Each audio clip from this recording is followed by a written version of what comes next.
ఈరోజు మనము శ్రీల ప్రభుపాద వారిచే వచించబడినటువంటి శ్రీమద్ భాగవతంలో తృతీయ స్కందము 15 అధ్యాయము 29 మరియు 30 శ్లోకాలను చర్చించే ప్రయత్నం చేస్తున్నాం. సనకాదిములు వైకుంఠ ద్వారాన్ని వైకుంఠంలోకి ప్రవేశించడానికి ముందున్న 6 ద్వారాలని ఎలాంటి సంశయము లేకుండా దాటుతూ వెళ్ళిపోయారని, అలాగే 7వ ద్వారం నుంచి కూడాను, సప్తమ ద్వారం నుంచి కూడాను ఇచ్చానుసారంగా అదే విధంగా వాళ్ళు ప్రవేశించే ప్రయత్నం చేశారు. సనక సనాతన సందన సనత్ కుమారులు మీరు ఎప్పుడు జనించారు? బ్రహ్మ మానస పుత్రులు. ముందుగా బ్రహ్మ ప్రజాపతులని ఆవిష్కరించాలి అనుకున్నప్పుడు మొట్టమొదటిగా ప్రకటితమైంది చతుష్కుమారుడు. కానీ వారు, మనం చెప్పుకున్నాం కదా, వారు ప్రజాబాహుల్యాన్ని పెంచాలి అనేటువంటి కార్యక్రమాన్ని స్వీకరించడానికి నిరాకరించినప్పుడు తర్వాత రుద్రుడు, సప్తర్షులు వీళ్ళంతా కూడా ప్రకటితమయ్యారు. వీరు వయసు రీత్యా చూసినట్టయితే ఎప్పుడు ఆవిర్భావం చెందారు అని చూసినట్టయితే అందరికన్నా కూడా పెద్దవాళ్ళు. భౌతిక జగత్తులో బ్రహ్మ తర్వాత అత్యంత వయస్కులు ఎవరు అంటే వీరే అయినప్పటికీ ఎప్పుడు కూడాను 5 సంవత్సరాల బాలకులుగానే ఉంటారు. వాళ్ళు ఎలాగ కనపడతారో బాహ్య రూపంలో అదే విధంగా మనస్సు కూడాను ఎలాంటి కపట స్వభావం లేకుండా చిన్న పిల్లల మనస్తత్వాన్ని కలిగి ఉంటారు. మనం చూస్తూ ఉంటాం కదా భౌతిక జగత్తులో కూడాను చిన్నపిల్లలు ఇది నాది, ఇది పరాయి వాళ్ళది, దాంట్లోకి నేను వెళ్ళకూడదు, ఇది ముట్టుకోకూడదు, ఇలాంటివి ఉండదు. వాళ్ళకి నచ్చింది అనుకోండి దాన్ని ముట్టేసుకుంటారు. ప్రదేశానికి వెళ్ళాలనుకోండి వాళ్ళు వెళ్ళిపోతారు. మామూలుగా అయితే అలా చిన్నపిల్లలు రావడాన్ని ఎవరు కూడాను అభ్యంతర పెట్టరు కూడాను. ఉమ్. అది మామూలుగా పిల్లల్లో ఉండేటువంటి స్వభావం. ఎవరైనా కూడాను మామూలుగా మనం ఎవరైనా మన ఇంట్లోకి వస్తున్నారు అనుకోండి, చిన్నపిల్లాడు అనుకోండి, తల్లిదండ్రులు అటు వెళ్ళొద్దు అని తీసుకెళ్తుంటే కూడా మనం ఏంటో పర్లేదు రానియండి రానియండి అని వాళ్ళకి ఏదో తాయిలం ఇవ్వడమో, వాళ్ళతో కాసేపు సంభాషించడమో, ఉమ్, ఏదో ఒకటి చేస్తాం. బలవంతంగా తల్లి కానీ తండ్రి కానీ తీసేశారనుకోండి ద్వారంలోకి రాకుండా, వెంటనే వాళ్ళు ఏం చేస్తారు? ఏడ్చేస్తారు. కొన్నిసార్లు కోపోద్రిక్తులు అవుతారు. వాళ్ళ చేతిలో ఉన్నదాన్ని రకరకాలుగా వాళ్ళ భావాన్ని వ్యక్తీకరిస్తారు. చేతిలోని విసిరేయడాలు ఇవేవో చేసేస్తుంటారు. ఇది బాలుడు యొక్క స్వభావం. ఇక్కడ దాదాపుగా అలాంటి పరిస్థితి ఏర్పడింది.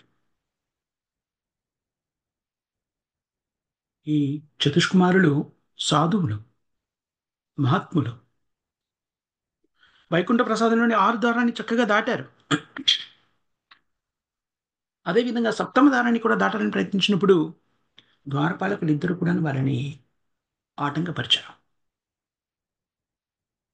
దాన్ని చూసి మామూలుగా చిన్నపిల్లలు ఎలా అయితే కోపోద్రిక్తులు అవుతారో, విచారగ్రస్తులు అవుతారు, మామూలుగా అయితే మామూలు వ్యక్తులైతే పిల్లలైతే ఏడ్చేస్తారు. కానీ వీరు సామాన్యమైన వ్యక్తులు కాదు కదా, మహర్షులు. వైకుంఠ లోకానికి వెళ్ళడానికి అన్ని అర్హతలను కలిగినటువంటి వాళ్ళు. ఇలాంటి సాధు మహాత్ములని ఎప్పుడు కూడా సేవించాలని స్వయంగా నారాయణుడు ఉబిలుడుతూ ఉంటాడు. అందుకని ఏమైంది? ద్వారపాలకులు తమని ఆపడాన్ని వాళ్ళు సహించలేకపోయారు. సహించలేకపోవడానికి కారణం ఏంటి? వాళ్ళు నిజంగా అపరాధం చేశారు. సాధువులు ఎవరైనా ఎవరింట్లోకైనా ప్రవేశించాలి అంటే ఖచ్చితంగా వాళ్ళని ఆహ్వానిస్తాం. ఉం? ఇది వైకుంఠ లోకం, అందరూ కూడా భక్తులు ఉంటారు అక్కడ కదా. మరి అక్కడ ద్వారపాలకులు సాధు మహత్పులైనటువంటి చతుష్కుమారుని ఆపేయడము అనేటువంటిది ఖచ్చితంగా అపరాధంగానే పరిగణించబడుతుంది. ఎలా ఉంటారు వాళ్ళు? మనందరికన్నా కూడా పెద్దవాళ్ళు వాళ్ళు.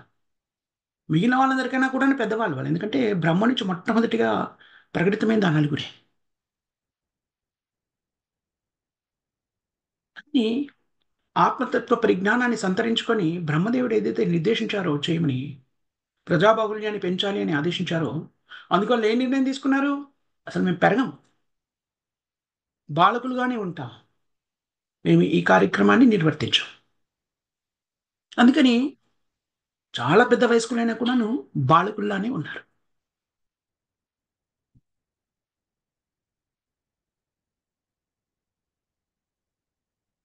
అలాంటి మునులని మామూలుగా అయితే వైకుంఠ లోకంలోని ద్వారపాలకులకి వాళ్ళు కూడా భక్తులే కదా! అందుకని వాళ్ళకి తెలుస్తుంది. ఎవరు వెళ్ళడానికి అర్హులు కాదు అనేటువంటిది వాళ్ళకి తెలుసు. కాబట్టి ఈ చతుష్కుమారులు ప్రవేశించడానికి ప్రయత్నం చేసినప్పుడు ఆపకుండా ఉండవలసింది కానీ వాళ్ళు ఆపారు. హ్మ్.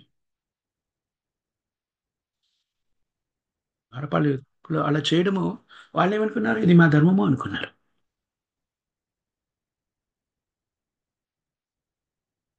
ఈ 5 ఏళ్ల బాలకులు బాహ్య రూపంలో చూసినట్టయితే కొన్నిసార్లు ఇక్కడ ప్రభుపాదుల వారు స్పష్టంగా చెప్తున్నారు. మనకి ఈ చిత్రంలో కూడా కనిపిస్తూ ఉంటుంది. శ్రీమద్ భాగవతంలో కూడా దీనికి సంబంధించిన ఒక పిక్చర్ ఉంటుంది. ఈ బాలకులు కొన్నిసార్లు నగ్నంగా చరించినట్టుగా కూడా కనబడేది. చిన్న పిల్లలు. అంటే పెద్ద వయస్కులే అయినప్పటికిని 5 సంవత్సరాల బాలకుల కన్నా ఎక్కువగా వృద్ధి చెందినటువంటి శరీర సౌష్ఠవాన్ని కలిగి ఉన్నారు. అందుకని ఇలాంటి మహోత్కృష్టమైనటువంటి సాధువులని వైకుంఠ లోకంలోకి వెళ్ళడాన్ని అడ్డగించరాదు.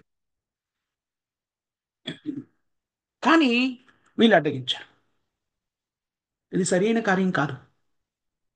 ఎందుకంటే నారాయణుడు ఎప్పుడు కూడాను భక్తులందరినీ కూడాను భక్తులందరి సేవలో నియుక్తం కావాలనుకుంటాడు. మనము బద్ధస్థితిలో ఉన్నాం కాబట్టి మనం భక్తిని చేయాలి అనేటువంటిది మనకు ప్రబోధించబడింది. కానీ విశుద్ధమైన భక్తియుక్త సేవలో నియుక్తమైన భక్తుల యొక్క సేవని స్వయంగా నారాయణుడు నిర్వహించాలి అనుకుంటాడు.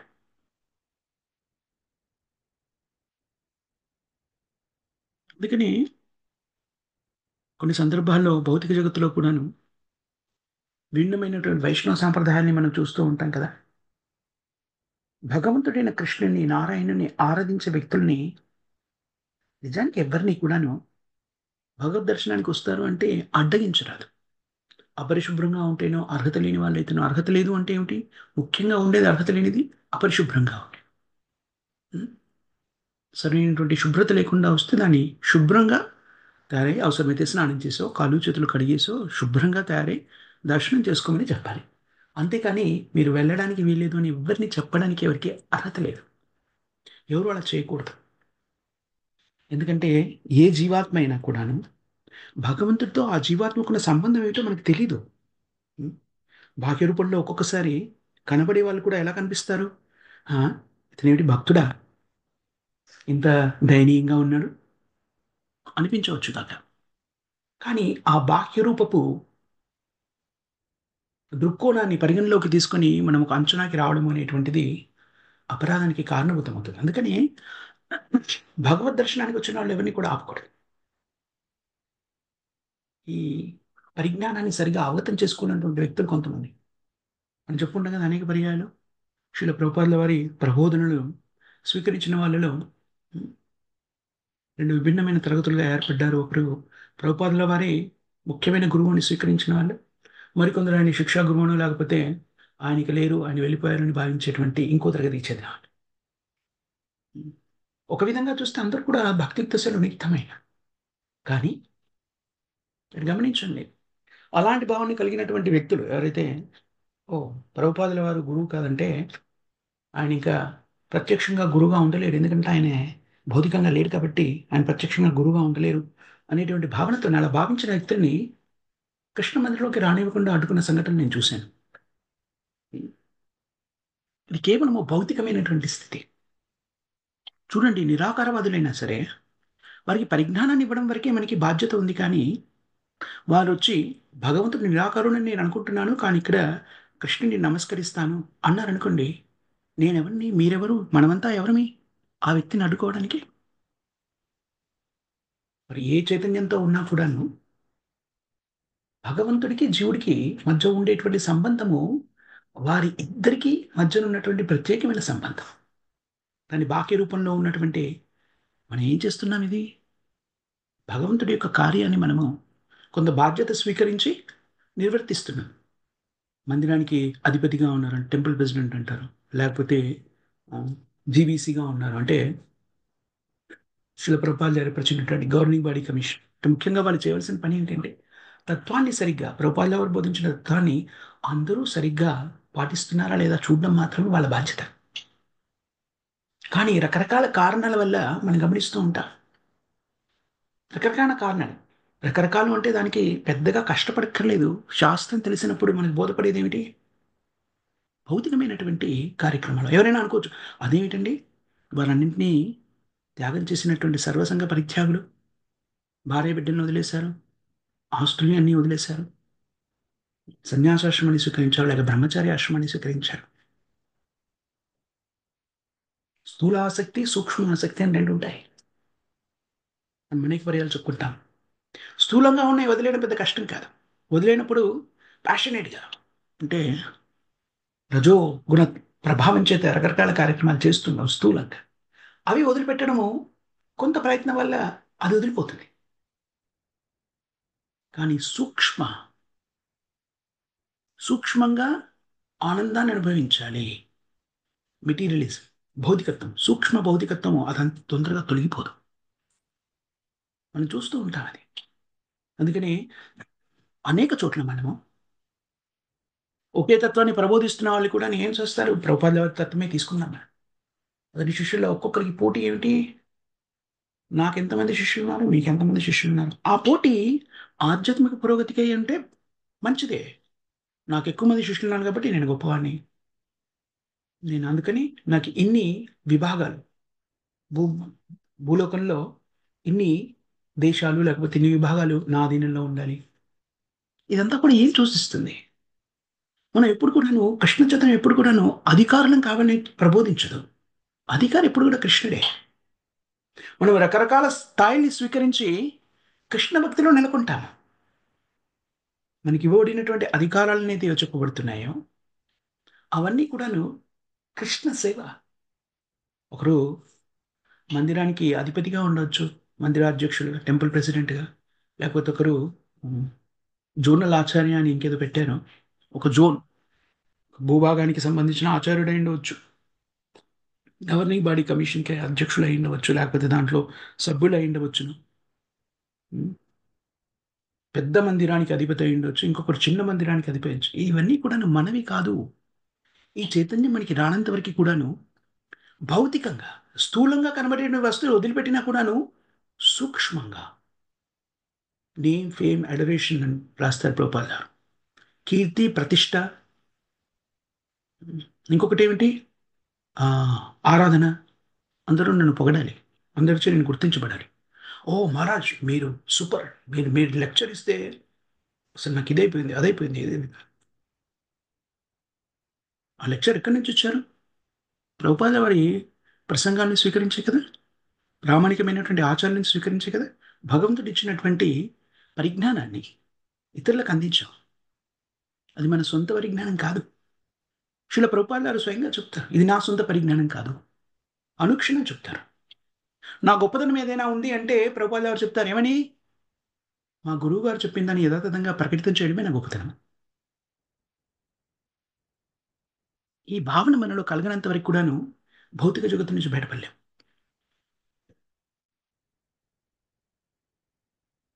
చూడండి చైతన్య మహాప్రభు ఏం చెప్పాడు మనకి? ఎవరైనా సరే కనీసంగా ఒక్కసారి హరే కృష్ణ మహామంత్రాన్ని జపించినా కూడా అతను భక్తుడే అన్నాడు. దీన్ని ఎలా స్వీకరించాలి మనము? ఓ ఒక్కసారి జపించిన భక్తుడే అన్నాడు కాబట్టి నేను ఒకసారి జపించాను ఇంక అయిపోయింది. నేను ఇంకా భౌతికమైన కార్యక్రమంలో నిమగ్నమవుతాను అంటే మనం దిగజారిపోతాం. అది మనకు వినియోగించుకోకూడదు. మనం నిష్టగా నియమాలన్నీ పాటిస్తూ ఇంకా అభివృద్ధి చెందే ప్రయత్నించాలి. కానీ ఇతరుల్ని గౌరవించేటప్పుడు వారు ఒక మాల చేస్తున్నారా? 2 మాలలు చేస్తున్నారా? ఇప్పుడే వచ్చారా? ఎప్పుడో వచ్చారా? హ్మ్. ఎంత అభివృద్ధి చెందరే ఎంత అభివృద్ధి చెందారు అనేటువంటిది లెక్క కట్టడానికి మనకు ఏమిటంటారు అర్హత లేదు. ఎలా చెప్పగలం?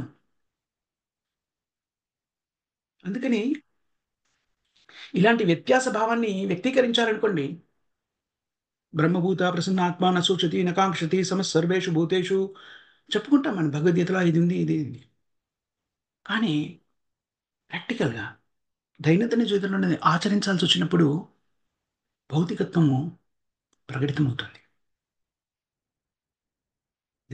ఎందుకు జరుగుతోందది? ఇంకా మనము బద్ధ స్థితిలో ఉండడం మూలంగా జరుగుతుంది. అలా అని చెప్పేసి కామ్యక్రమంలో నియుక్తమైన వాళ్ళతో సమానమని చెప్పలేము. కానీ ఇంకా బద్ధ స్థితిలో ఉన్నాము అనడానికి మాత్రము సందేహించాల్సిన అవసరం లేదు. కామ్యకర్మలు నిమిత్తమై భగవంతుని దూషించి ద్వేషించే వాళ్ళు ఉంటారు, అసలు విశ్వసించని వాళ్ళు. వాళ్ళతో పోలిస్తే కొంత బెటర్. కానీ పరిపక్వతను సిద్ధించుకునే స్థితి కాదు. భౌతికత్వం నుంచి కూడా బయటపడే స్థితి కాదు. బ్రహ్మభూత ప్రసన్నాత్మ న శోచతి న కాంక్షతి సమస్సర్వేషు భూతేషు. అందరు భక్తులని కాదు, అన్ని జీవులని సమాన స్థితిలో చూడగలుగుతాడు. ఏదో ఒక చిన్న అభిప్రాయ భేదం ఉందనుకోండి, దీన్ని ఎలా నిర్వహించాలి, దీన్ని ఎలా నిర్వహించాలి, దాని మూలంగా అలాంటి వ్యక్తుల్ని నిరోధించడము, లేకపోతే ఇవి నేను చూశాను. అందుకని దీని గురించి నేను చర్చిస్తున్నాను. ఎందుకని దీని గురించి చాలా సందర్భాల్లో వ్యక్తులు చర్చించడానికి కూడా ఇష్టపడరు. కానీ ఇది చర్చించడం చాలా అవసరం అని నాకు అనిపిస్తుంది. ఎందుకంటే మనము ఈ జన్మలోనే పరిపక్వతను సిద్ధించుకొని జన్మ మృత్యు జరాల చక్రం నుంచి బయటపడి పరిపూర్ణం కావాలని ఆకాంక్షిస్తున్న వాళ్ళు. అందుకని ఇలాంటి భౌతికత్వంతో కూడుకున్నటువంటి స్థితులని మనం అవగతం చేసుకుంటే వాటిని నిరోధించడానికి కావలసినటువంటి ప్రయత్నపూర్వకమైనటువంటి స్థితులను ఏర్పరచుకోగలుగుతాం. చాలా మందిని నేను గమనించాను. బ్రహ్మచారులు కానివ్వండి, సన్యాసాశ్రమంలో ఉన్నారు. బ్రహ్మచారులు అంటే ఇంకా ప్రాథమిక దశలో ఉన్నారు. ప్రాథమిక దశ అంటే వాళ్ళది తక్కువ కాదు, 20, 30, 40 ఏళ్ళ నుంచి కృష్ణయితంలో ఉన్నటువంటి వారు. సన్యాసాశ్రమంలో ఉన్నారు 30, 40, 50 సంవత్సరాల నుంచి సన్యాసాశ్రమంలో. వారు కూడాను ఈ వ్యత్యాసాన్ని ప్రకటింపచేయడము ఆరంభ దశలో చాలా తికమక పెట్టింది నన్ను. ఏంటి వాళ్ళంటే కూడాను వాళ్ళందరినీ చూస్తూ ఉంటే, ఆహా ఎంత గొప్ప భక్తులు అన్న భావనతో మనం వెళ్తాము. దాంట్లో కనబడినటువంటి దోషాలు చూడగానే చాలా సందర్భాల్లో తర్జన భర్జన జరిగేది ఏమిటంటే, నేను అపరాధం ఏమైనా చేస్తున్నానా, భక్తుల్లో దోషాన్ని చూస్తున్నాను, అలా చూడకూడదు కదా అని కళ్ళు మూసుకునే ప్రయత్నం చేయడం, అంటే దాని గురించి ఆలోచించకుండా దాన్ని అలా వదిలేయడం అనేటువంటి ప్రక్రియలు జరిగినా కూడాను విశ్లేషణాత్మక అధ్యయనం చేసినప్పుడు శ్రీల ప్రభుపాద వారి గ్రంథాల్ని బాహ్య రూపంలో కనబడేటువంటి సంవత్సరాలు కానీ ఎంత ఎంత సంవత్సరాలు చెప్పండి. 100 సంవత్సరాలు మనం జీవిస్తే కూడాను అనంత కాలంతో పోలిస్తే 100 సంవత్సరాలు ఎంత? సముద్రంలో నీటి బిందువు కాదు. నీటి బిందువు చాలా పెద్దగా ఉంటుంది. ఏమని చెప్తారు? ఇసుక రేణువు. కాకపోతే ఆవగింజ ఎంత చిన్నగా ఉంటుంది, నీటి బిందువు కన్నా చిన్నగా ఉంటుంది. అంత కూడా కాదు, ఆవగింజలో కోటాను కోట్ల వంతు కూడా కాదు మన జీవన కాలం ఇక్కడ చూసినట్టయితే. మరి ఒకవేళ వ్యక్తి పూర్తిగా భక్తియుక్త సేవలో ఉన్నా కూడా నీ చైతన్యంలో మార్పు రాలేదనుకోండి, ఆ భౌతికత్వం నుంచి బయటపడలేదనుకోండి, పరమోత్కృష్టమైనటువంటి స్థితిని చేరుకోలేరు. అందుకని చాలా ముఖ్యమైన విషయం ఏంటి అంటే, చైతన్య మహాప్రభు చెప్తారు మనకి, తునాదపి సునీచైన తరువురపి సహిష్ణు అమానీన మానదేన కీర్తనీయ సదాహరి. చైతన్య మహాప్రభు చెప్పినటువంటి శిక్షాష్టకం ఏదైతే ఉందో, ప్రతి శ్లోకం దాంట్లో తత్వాన్ని నిగూఢంగా హృదయంలోకి దింపుకోవడానికి తోడ్పడుతుంది. ఎవరైనా సరే శిక్షాష్టకాన్ని చక్కగా పరిపూర్ణంగా అర్థం చేసుకున్నారనుకోండి, ఖచ్చితంగా పరిపూర్ణ భక్తులు అయితే తీరుతారు. వాటిని నిష్ఠగా పాటించారనుకోండి, అర్థం చేసుకొని ఖచ్చితంగా వాళ్ళు అత్యుత్తమైన భక్తులుగా మారడంలో ఎలాంటి సందేహం లేదు. ఇంకా భగవద్గీత, భాగవతం, చైతన్య చరితామృతం, చైతన్య భాగవతం, ఉపనిషత్తులు, పురాణాలు, ఇతిహాసాలు ఇవన్నీ చదివినా చదవకపోయినా చైతన్య మహాప్రభు శిష్టాష్టకాన్ని అవగతం చేసుకొని దాన్ని హృదయంలోకి దించుకొని దాని ప్రకారంగా జీవనాన్ని కొనసాగిస్తే ఖచ్చితంగా ఆ వ్యక్తి పరిపక్వతను సిద్ధించుకుంటాడు. ఎలాంటి పరిపక్వతను సిద్ధించుకుంటాడు? తక్షణం జీవన్ముక్తుడై తీరుతాడు. అంతటి మహోత్కృష్టమైనటువంటి స్థితి కృష్ణ చైతన్యం. అందుకని కృష్ణ చైతన్యాన్ని తేలిగ్గా తీసుకోవద్దు. అలాగే మనం ఇవన్నీ చెప్పుకుంటున్నాం కదా, ఇక్కడ చర్చించడానికి మనం చెప్పుకుంటున్నాం. కానీ మనము వాళ్ళు చేసే పనిని వీళ్ళలోని చేస్తున్న పనిలో దోషం ఏంటో తెలుసుకోవడానికి, చర్చించుకోవడానికి చెప్పుకుంటున్నామే కానీ మనం ఆ పని చేయకూడదు. ఇది చాలా ముఖ్యమైన తృణాదపి సునీచన తరోరపి సహిష్ణున అమానీన మానదేన. మనకి గౌరవం ఇవ్వని వాళ్ళకి కూడా మనం గౌరవం. దీని ఆధారంగా చైతన్య మహాప్రభు చెప్పారు, ఒక్కసారైనా కూడా హరే కృష్ణ మహామంత్రాన్ని జపించారనుకోండి, వాళ్ళు భక్తులే. విన్నా సరే వాళ్ళ భక్తులే.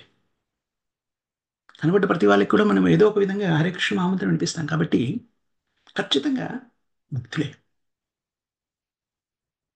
కాబట్టి ఈ వ్యత్యాసాన్ని మనం జాగ్రత్తగా పరికించి చూడాలి. మరి ఇంకొకసారి మనం చెప్పుకున్నాం, మీకు గుర్తుండే ఉంటుంది. మీరు భక్తులు అనుకోండి, భౌతికత్వంతో కూడుకున్నటువంటి వ్యక్తులు దాన్ని ఆసరాగా తీసుకొని మిమ్మల్ని భౌతికంగా కూడా జీవించడానికి అనుగాని స్థితిని కల్పించే ప్రయత్నం చేయవచ్చు. అక్కడే మనము విచక్షణ వినియోగించాలి, మన తెలివితేటలను వినియోగించాలి. ఉం? దూషించడము, ద్వేషించడము చేయక్కర్లేదు. కానీ మన పరిజ్ఞానాన్ని వినియోగించాలి. మన భగవంతుడు ఇచ్చిన తెలివితేటలు ఎందుకు ఇచ్చారు? దాన్ని వినియోగించి కృష్ణ చైతన్యంలో చక్కగా ఉండడానికి. అయినా సరే భౌతిక జగత్తు కాబట్టి అనేక సార్లు పర్యాయాలు మనం మోసపోతూ ఉంటాము. అయినా సరే మనం మోసం చేసే ప్రయత్నం చేయకూడదు. భౌతికమైనటువంటి వాక్యాల్లో చెప్పాలి అంటే మోసపోవడం. Cheaters and cheated by. ప్రభుపాదులు గారు చెప్తారు, మోసపోయేవారు, మోసగించేవారు రెండే రకాలైనటువంటి వ్యక్తులు ఉన్నారు.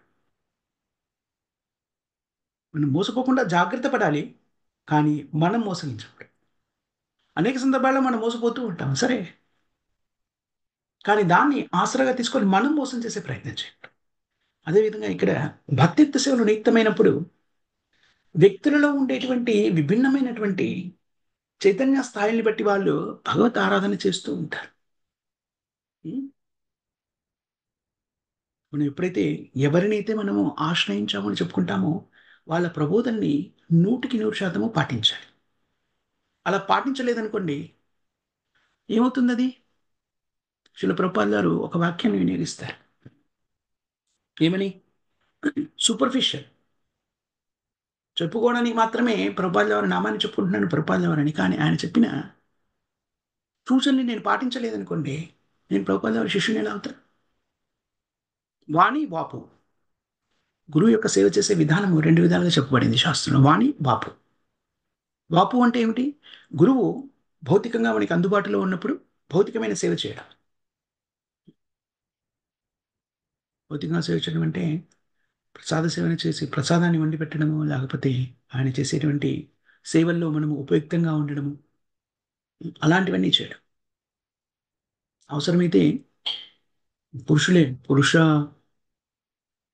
శరీరంలో ఉన్నటువంటి ఆధ్యాత్మిక గురువు అయితే పురుషులే అయ్యారనుకోండి, మీరు కూడాను ఆ, శారీరక సేవ కూడా చేయవచ్చు. కాళ్ళు తులాలు ఇలాంటివన్నీ కూడా గురువు చేస్తారు, చేయాలి కూడా. అది వాపు సేవ.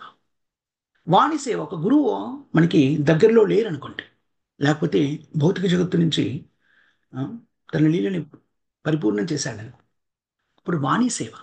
వాణి సేవ అంటే వాణి సేవ ప్రతి వాళ్ళు చేస్తారని. బాపు సేవ లభించినా లభించకపోయినా వాణి సేవ అంటే గురువు యొక్క ఆజ్ఞని శిరసావహించడము. అప్పుడే ఆ వ్యక్తి శిష్యుడిగా పరిగణించబడతాడు. ఇది చాలా ప్రాముఖ్యమైనటువంటి విషయం. ఇది ఇది ఫ్యాషన్ కాదు. శిల ప్రభుపాద గారు అనేక పర్యాలు చెప్పేవారు. చాలా మంది ప్రభుపాద గారి దగ్గరకు వచ్చారు, వచ్చేసి Prabhupad very nice this that. Prabhupada వారు ఇండియాలో ఉండి, భారతదేశంలో ఉండి కృష్ణయితాన్ని ప్రచారం చేయడానికి ప్రయత్నం చేసినప్పుడు నానా కష్టాలు పడ్డారు పాపం. గృహస్థాశ్రమంలో ఉన్నప్పుడు ఇతరాత్ర సమయంలో ఎవరూ పట్టించుకోలేదు. ఉం. కానీ పాశ్చాత్య దేశాలకు వెళ్ళి ప్రచారం చేసిన తర్వాత అందరూ గుర్తించి ప్రముఖుడుగా మారాక అనేకులు ఆశ్రయించారు ప్రభుపాద.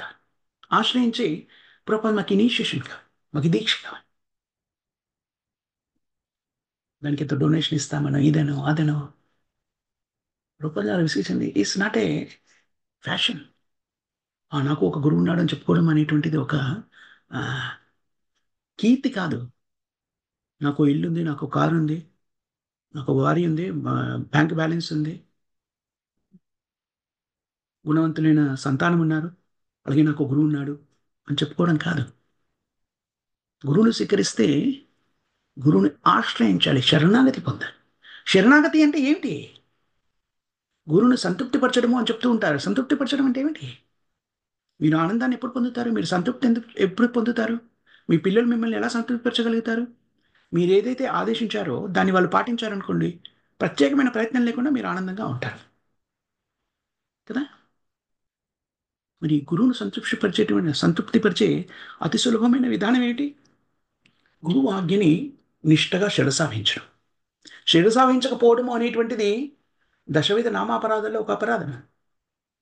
మూడో అపరాధం గురువు ఆజ్ఞని ఉల్లంఘించడము, నామాపరాధం అది. అందుకని వీటిని చాలా జాగ్రత్తగా పరిరక్షించుకోవాలి. శుద్ధమైనటువంటి కృష్ణ చైతన్యాన్ని మనం స్వీకరించినప్పుడు దాని ప్రకారంగా జీవనాన్ని కొనసాగించడానికి కావలసినటువంటి పరిస్థితులన్నీ కూడాను కల్పించుకోవాలి. కొన్నిసార్లు అవి ఉండవు. కొన్ని పరీక్ష రూపంలో మనకి వస్తూ ఉంటాయి. ఖచ్చితంగా మనం చెప్పవచ్చును. మనం ఏ స్థాయిలో ఉన్నా బ్రహ్మచారి, గృహస్థ, వానప్రస్థ, సన్యాసి, బ్రాహ్మణ, క్షత్రియ, వైశ్య, శూద్ర, ఏ వర్ణంలో ఉన్నా, ఏ ఆశ్రమంలో ఉన్నా కూడాను ప్రతి వాళ్ళకి కూడాను వాళ్ళ వాళ్ళ స్థాయిలో మాయాదేవి పరీక్షిస్తూనే ఉంటుంది. ప్రతి వాళ్ళు కూడాను కొన్నిసార్లు మాయాదేవి చేతిలో పరాజితులు అవుతూ ఉంటారు. మళ్ళీ ప్రయత్నం చేసి శుద్ధీకరించబడే ప్రయత్నం చేస్తూ ఉంటారు. పరిపక్వతని చెందించుకునే ప్రయత్నం చేస్తూ ఉంటారు. దీన్ని మనం జాగ్రత్తగా గమనించవలసినటువంటి అంశం ఇది. శ్రీల ప్రభుపాదుల వారు మనకి గురువు అని చెప్పుకున్నప్పుడు ప్రభుపాదుల వారిచే ప్రబోధించబడినటువంటి సూత్రాన్ని మనము అవగతం చేసుకొని దాని ప్రకారంగా జీవనాన్ని కొనసాగించాలి. ప్రభుపాదుల వారు సామాన్యమైన గురువు కాదు. చాలా జాగ్రత్తగా వినాల్సినటువంటి ఒక ఆ, వాక్యం ఇక్కడ. దయచేసి అందరూ వినండి. సామాన్యమైనటువంటి గురువు కాదు, ఆచార్యుడు. తేడా ఏమిటి? ఎవరైనా అడగొచ్చు. ఆధ్యాత్మిక గురువుకి ఆచార్యుడికి తేడా ఏమిటి? ఆచార్యుడు అంటే ఆధ్యాత్మిక గురువు కానివ్వండి, ఆచార్యుడు కానివ్వండి, ప్రామాణికమైనటువంటి తత్వాన్ని తాను స్వీకరించి పాటిస్తూ దాన్ని ఇతరులకు ప్రబోధిస్తారు. అంతవరకు సమానంగానే ఉంది. కానీ ఆచార్యుడు భగవంతుడికి ఎంత సన్నిహితుడు అంటే కొన్ని సందర్భాల్లో సమయానుకూలంగా ఏ పరిస్థితుల్లో దాన్ని ప్రచారం చేస్తున్నారు, ఏ సందర్భంలో ఉన్నారు, ఎలాంటి వ్యక్తులు ఏ చేతులలో ఉన్నారు వాళ్ళని దానికి అనుగుణంగా మార్పులు చేర్పులు చేస్తారు ఆచార్యులు. దాన్ని కృష్ణుడు అనుగ్రహిస్తాడు, దాన్ని అంగీకరిస్తాడు. మనం చెప్పుకుంటాం కదా, మామూలుగా ఉదాహరణగా చెప్పుకుంటూ చెప్తాం. ప్రభుత్వ ఉద్యోగి ఉన్నాడు అనుకోండి, కలెక్టర్ ఉన్నాడు అనుకోండి ఉదాహరణకి, మరి మనకి అవగతమయ్యే విధంగా ఉదాహరణ తీసుకున్నట్టయితే, కలెక్టర్ ప్రభుత్వానికి ప్రాతినిధ్యం వహిస్తూ ఒక జిల్లాకి అధిపతి ఆయన కదా. జిల్లాలో ప్రభుత్వ యంత్రాంగానికి కావలసినటువంటి అన్ని నిర్వహించేటువంటిది కలెక్టర్. ఉం? కొన్ని సందర్భాల్లో కలెక్టర్ కొన్ని ప్రత్యేకమైన పరిస్థితుల్లో కొన్ని నియమాలని ఏర్పరచవచ్చును, కొన్ని నియమాలని ఉల్లంఘించవచ్చును, తీసివేయవచ్చు. దానికి సరైన కారణం ఉండి దాన్ని ఎందుకు చేశాను అన్నారనుకోండి, ప్రభుత్వము ఆక్షేపించదు. ఎందుకు చేశారు ఇది? ఇందుకోసం చేశాను. అవును, సరిగానే చేశాను. ప్రభుత్వం కూడా దాన్ని అంగీకరిస్తుంది. అదేవిధంగా ఆచార్యుడు టైం, ప్లేస్ అండ్ సర్కమ్స్టెన్సెస్, ఎలాంటి సమయము, ఎలాంటి ప్రదేశము, అక్కడ ఉన్నటువంటి వ్యక్తుల యొక్క చేతన ఎలా ఉంది, వీటిని పరిగణలోకి తీసుకొని కొన్నిసార్లు తత్వంలో, మూలతత్వంలో మార్పు ఉండదు. దాన్ని ఆచరించే విధానంలో కొన్ని అటు ఇటుగా మార్చవచ్చు. తద్వారా మెల్లమెల్లగా భక్తియుక్త సేవలో, భగవత్ సేవలో యుక్తం చేయడానికి అనువుగా ఉండేలా. ఉదాహరణకి మనం చెప్పుకోవచ్చు. ప్రభుపాదుల వారు భక్తి సిద్ధాంత సరస్వతి గోస్వాముల వారు కూడా చేయలేదు. ఏమన్నారు? అందరూ 64 మార్లు జపించవలసిందే అన్నారు. కానీ ప్రభుపాదుల వారు చేసిన ఒక ముఖ్యమైన సూచన ఏమిటి? ముందు 64 నుంచి అవి చేయలేము అన్నప్పుడు 32 చేశాను. దాని తర్వాత దాన్ని 16 మార్లు కుదించి ఇంకా తక్కువ అంటే కుదరదు, 16 చేయవలసిందే. ప్రభుపాదుల వారు నిర్దేశించారు కాబట్టి 16 మాలలు ప్రామాణికమైంది. అంతఃపూర్వం ప్రామాణికం ఏమిటి? 64 మాలలు. ప్రతిరోజు 64 మాలలు జపించాలి. సహజమయ్యే విషయమేనా? మనలో చాలా మంది ఇది నాతో అవదులే అని వదిలేసే వాళ్ళు చాలా మంది ఉంటారు కదా. అందరికీ అందుబాటులో తీసుకురావడానికి, శ్రద్ధ ఆసక్తి పెరగడానికి, తద్వారా కొంచెం మెల్లిగా పురోగతి సాధించినా కూడాను భగవత్ చైతన్యాన్ని పొందడానికి అనువుగా ప్రభుపాదుల వారు అందరూ చేయగలిగే విధంగా, కొంత ప్రయత్నంతో పరిపూర్ణం చేయగలిగే విధంగా 16 మాలని నిర్దేశించారు.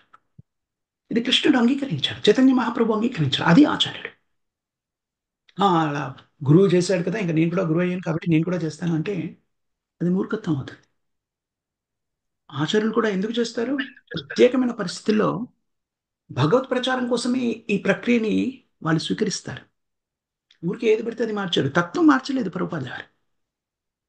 పరిస్థితులకు అనుగుణంగా ఏది అనుకూలంగా ఉందో దాన్ని తత్వానికి ఆటంకం కలగకుండా చూశారు ప్రభుపాద గారు.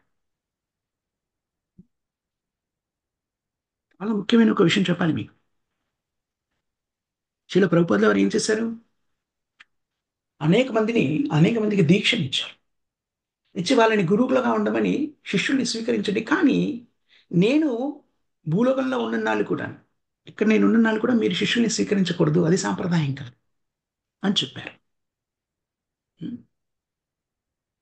దాన్ని పాటించని వాళ్ళు కూడా ఉన్నారు. పాటించకుండా తమ శిష్యుల్ని స్వీకరించినటువంటి వాళ్ళు ఉన్నారు. దాన్ని ప్రభుపాదుల వారు క్షమించారు. దాని తర్వాత కొందరు అలా చేసిన వాళ్ళు భగవద్భక్తి నుంచి దిగజారిపోయి కామ్యకర్మలో నియుక్తమైన వ్యక్తులు చేసేటువంటి పాపభూషితమైన కర్మల కన్నా నీచమైన కార్యక్రమాలు చేయడం కూడా మొదలెట్టిన వాళ్ళు ఉన్నారు. అలా అనేకులు జరగడంతో నీ ప్రభుపాదుల వారు ఏం చేశారు? ఇలాంటి వ్యక్తులు గురువులు అయ్యారనుకోండి, ఏం జరుగుతుంది? 10,000 సంవత్సరాల కృష్ణ చైతన్యం ఉండడం అనేది సాధ్యం కాదు. ఎలాగైతే 16 మాలల్ని కుదించి అందరూ కృష్ణ భక్తి కావడానికి కావలసిన పరిస్థితులు కల్పించారో, అలాగే ఏం చెప్పారు ఆయన? ముందు ప్రయత్నం చేశారు ప్రామాణికంగా ఉన్నదాన్ని మార్చకుండా అలాగే ఉంచేందుకు. అది సిద్ధించకపోయినప్పుడు భౌతికం అంటే కలియుగం యొక్క ప్రభావాన్ని చూసి ప్రభుపాదుల వారు 10,000 సంవత్సరాలకి నేనే గురువుని, ఎవరైనా దీక్ష ఇస్తే ఎలా ఇవ్వాలి? నా శిష్యులుగా వాళ్ళకి దీక్ష ఇవ్వాలి, మీ శిష్యులు కాదు, స్పష్టంగా చెప్పారు శిలభ. చాలా మంది దాని గురించి మాట్లాడితే ఏమంటారు? ఓ, ప్రభుపాదుల వారు అనేక చోట్ల పరంపర గురించి మాట్లాడారు, అవన్నీ ఉన్నాయి. అవును, ప్రభుపాదుల వారు తత్వాన్ని యథాతథంగా మనకి అందించారు. కానీ టైం, ప్లేస్ అండ్ సర్కమ్స్టెన్సెస్, పరిస్థితుల ప్రభావాన్ని పరిగణలోకి తీసుకొని ప్రభుపాదుల వారు అందరి ఆధ్యాత్మిక పురోగతికి కారణభూతమైన చేస్తారు. ఎందుకనంటే ఎవరైనా గురువు శిష్యుల్ని స్వీకరించినట్టయితే, ఎంతమంది శిష్యుల్ని స్వీకరించిన వాళ్ళంతా కూడాను భౌతిక జగత్తు నుంచి ముక్తి పొందకుండా ఉన్నట్టయితే మళ్ళీ మళ్ళీ ఆ గురువు ప్రకటితం కావాలి. ప్రకటితమయ్యి ఎవరినైతే శిష్యులుగా స్వీకరించాలో వాళ్ళందరినీ కూడా ఉద్ధరించిన తర్వాతే గురువు మళ్ళీ ఆధ్యాత్మిక లోకంకి వెళ్ళగలుగుతాడు. శిల ప్రభుపాదులు గారు ఎంత తెలివిగా చేశారో ఈ పని చూడండి. తానే గురువుగా ఉండి ఆ దీక్ష ఎలా స్వీకరించడం జరుగుతుంది? ఋత్వికులు అంటే దాన్ని నిర్వహించే వాళ్ళు ప్రభుపాదులని గురువుగా దీక్ష ఇవ్వడం వల్ల ఏం జరుగుతుంది? ప్రభుపాదుల వారు మళ్ళీ రానక్కర్లేదు. ఇప్పుడు ప్రభుపాదుల వారు భౌతిక జగత్తులో మనకి అందుబాటులో లేరు కదా, కానీ ప్రభుపాదుల వారు శాశ్వతంగా ఉన్నారు, అందులో సందేహం లేదు. జీవాత్మే శాశ్వతం. అలాంటిది వైష్ణవులు ఎలా ఉంటారు? ఉం? అందుకని చూడండి, ప్రభుపాదుల వారు ఎంత చక్కని ఆలోచన, అద్వితీయమైనటువంటి ఆలోచన. తాను మళ్ళీ రావాల్సిన అవసరం లేకుండా కొన్ని వేల మందికి ప్రభుపాదుల వారి దీక్షనిచ్చారు. వీళ్ళు చాలా మంది దిగజారిపోయిన వాళ్ళు కూడా ఉన్నారు ఇప్పటికి కూడా. మరి వాళ్ళందరినీ మళ్ళీ ఉద్ధరించడానికి ప్రభుపాదుల వారు ఎన్నోసార్లు రావాల్సిన అవసరం ఉంటుంది. కానీ ప్రభుపాదుల వారు ఎన్నో కార్యక్రమాల్లో ఉంటారు కృష్ణ సేవలు. అందుకని ఎలాంటి పరిస్థితిని కల్పించారు ప్రభుపాదుల వారు చూడండి. తాను రాకపోయినా కూడా తన శిష్యులుగా ఉండేటువంటి పరిస్థితిని కల్పించారు. ఎంతటి చూడండి, తత్వానికి ఎలాంటి ఆటంకం కలగకుండా. చాలా మంది ఏమనుకుంటారు, ఏ ప్రభుపాదుల వారు అలా ఎందుకు చెప్పారు, ఇలా ఎందుకు చెప్పారు? చూడండి, ఎంత స్ఫురదూప్తమైనటువంటి ఆలోచన ప్రభుపాదుల వారిది. చూడండి, చాలా ఎక్కువ మందిని శిష్యులుగా స్వీకరించినప్పుడు మాయాదేవి ప్రభావము చాలా బలీయంగా ఉంటుంది. అందరూ ఏకకాలంలో పరిపక్వతను సిద్ధించుకోకపోవచ్చు. అలా దిగజారిపోయినటువంటి వాళ్ళని మళ్ళీ ఉద్ధరించాలి అంటే గురువు మళ్ళీ రావాలి. అందుకని ఆ పరిస్థితిని తను ప్రభుపాదుల వారు ఏ సేవలో ఎక్కడున్నా కూడా నువ్వు జగత్తులో తాను మళ్ళీ రావాల్సిన అవసరం లేకుండా తను దీక్ష ఇవ్వగలిగేటువంటి ప్రక్రియని ఏర్పరిచారు. అంటే తత్వంలో భేదం లేదు.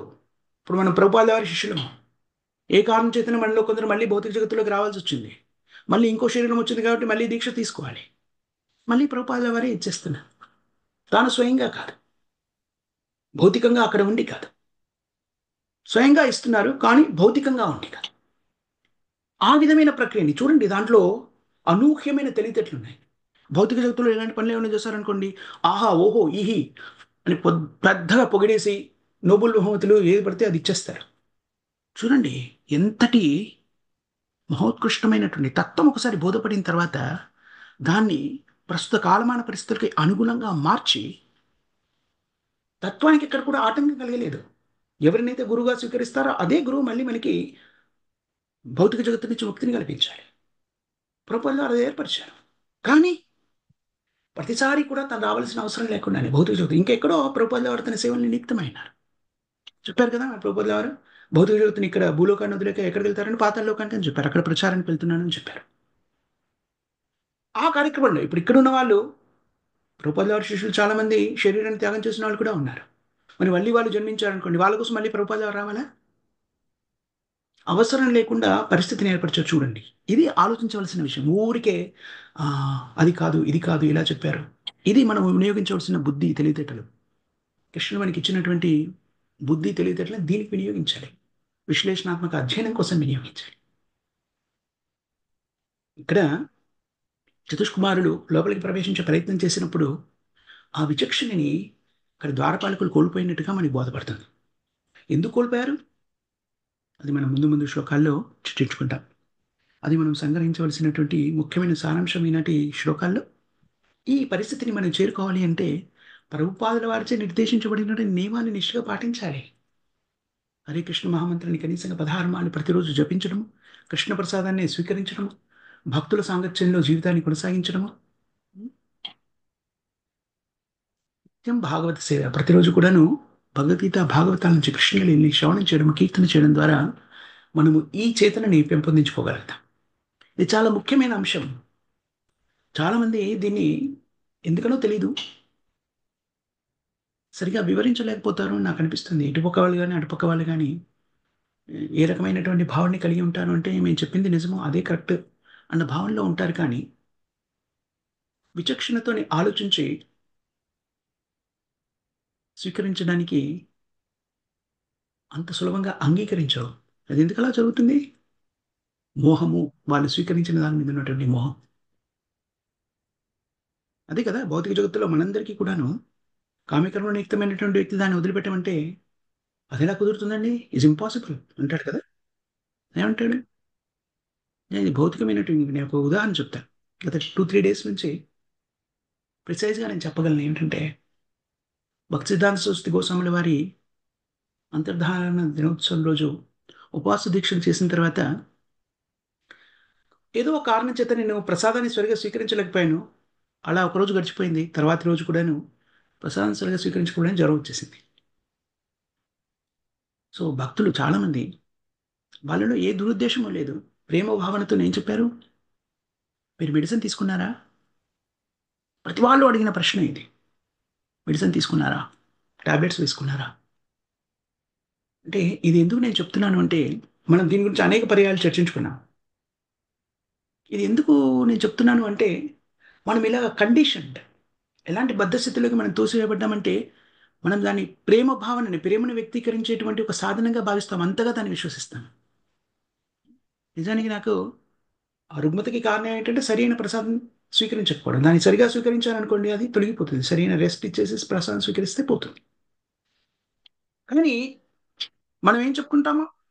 మన ప్రేమను వ్యక్తీకరించే విధానాన్ని ఎలా వ్యక్తీకరిస్తాము? మెడిసిన్ తీసుకున్నారా మీరు? మన బుర్రలో అలా నాటేశారు. ఏంటంటే, ఏదైనా వ్యాధి వచ్చిందంటే వెంటనే మెడిసిన్ తీసేసుకోవాలి. దానికి మూల కారణం ఏంటి? మనం చూడాలి కదా! ఈ శరీరాన్ని ఇన్ని సంవత్సరాల నుంచి నేను కలిగి ఉన్నాను. ఈ శరీరం ఎప్పుడు ఎలా ప్రవర్తిస్తుందో కొంతవరకైనా పరిజ్ఞానం ఉంటుంది కదా! మీకు సరైన పోషణ లేదనుకోండి, సరైన ఆహారం ఇవ్వలేదనుకోండి, తర్వాత అదెలా పరిణమిస్తుంది?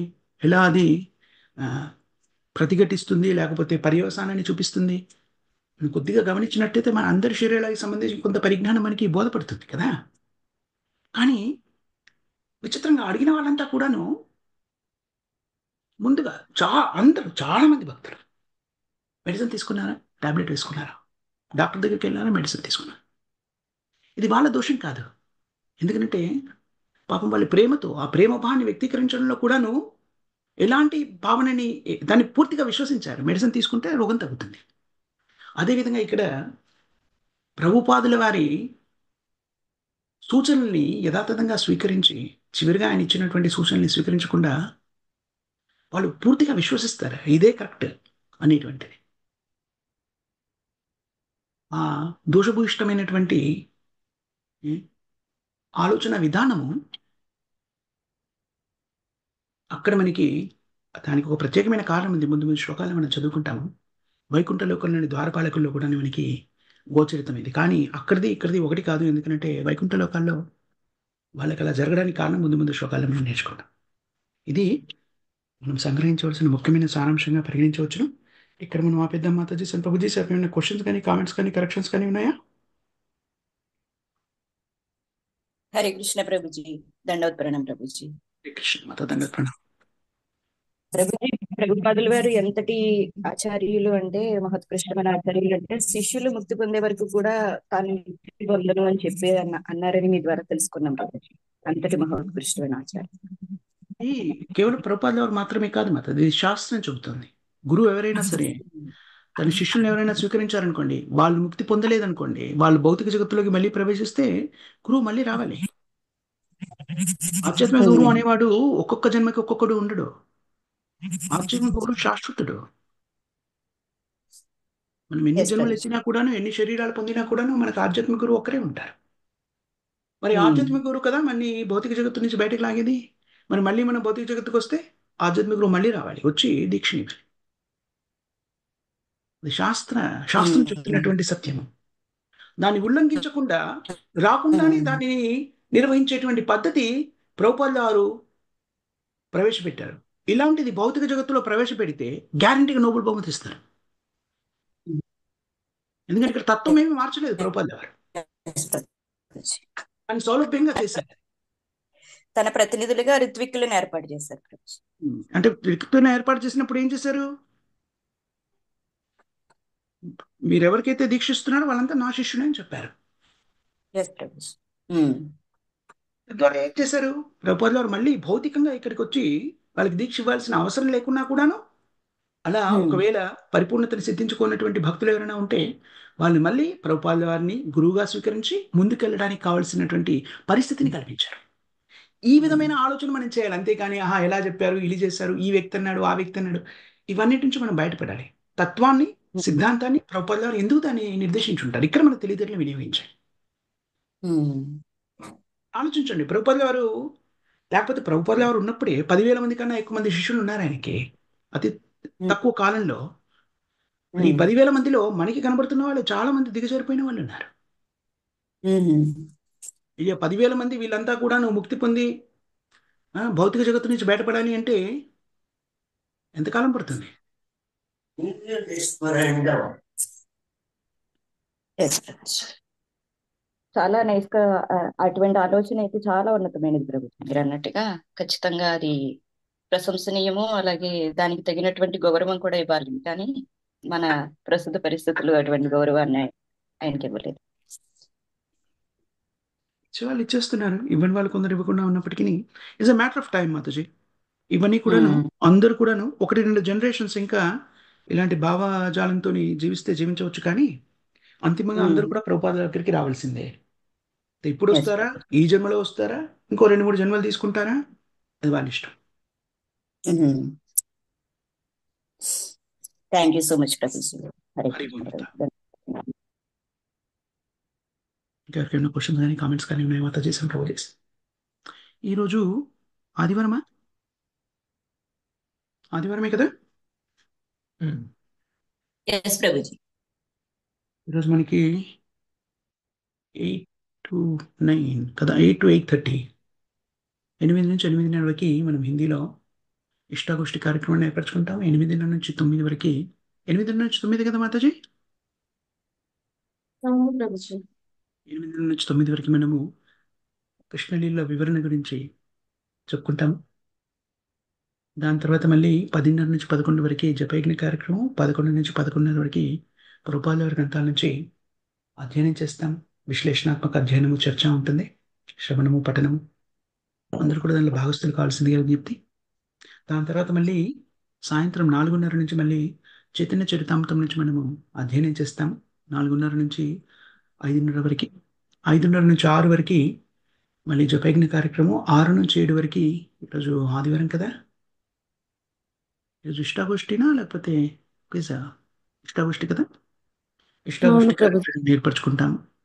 అవి ఈనాటి మన ఆధ్యాత్మిక కార్యక్రమాలు కాబట్టి భక్తులంతా కూడాను దీనిలో భాగస్తులై రోజంతా కూడా కృష్ణ చైతన్యంతో గడపవలసిందిగా విజ్ఞప్తి.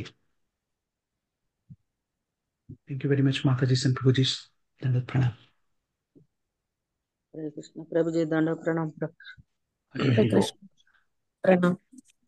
హరి హరి బోల్. హరే కృష్ణ ప్రభుజీ. దండవత్ ప్రణాం. హరి బోల్. ప్రభుజీ దండవత్ ప్రణాం. హరి బోల్. శ్రీమతిని ఎవరు చెప్తారమ్మా? జగద్గురు శ్రీల ప్రభుపాదికి జై. హరినామ సంకీర్తన్ కి జై. నామాచార్య హరిదాస్ ఠాకూర్ కి జై. సమవేత భక్త బృందికి జై. శ్రీమద్ భాగవతం కి జై. all Buddhist to assemble devotees. All Buddhist to assemble devotees. Hare Krishna. Thank you very much Mataji Prabhujis. Srila Prabhupada వారి గ్రంథాలను చర్చించే అవకాశం కల్పించారు. మీ అందరికీ కూడా హృదయపూర్వక కృతజ్ఞతలు, ధన్యవాదాలు. హరే కృష్ణ. హరే కృష్ణ ప్రభుజీ దండం హరే కృష్ణ ప్రభుజీ దండవత్ ప్రణామ్. హరే కృష్ణ ప్రభుజీ దండవత్ ప్రణామ్. దండవత్ ప్రణామ్. కృష్ణ దండవత్ ప్రణామ్. హరి హరి బోల్.